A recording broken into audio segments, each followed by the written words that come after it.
Ecodiesel owners, this is one system you really need to understand. From the factory, the EGR system is designed to recirculate exhaust gas back into the engine.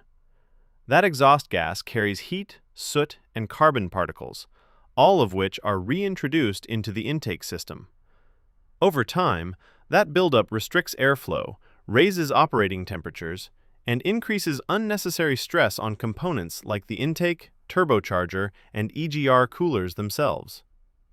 That's why EOC Performance offers a stainless EGR kit for 2020 to 2024 Jeep Gladiator and Ram Ecodiesel platforms. This kit is built from 304 stainless steel, engineered for durability, and backed by a lifetime warranty on the hardware. It's a dual EGR solution, addressing both the high-pressure and low-pressure sides of the system. A Stage 2 tune is required, and professional installation is strongly recommended.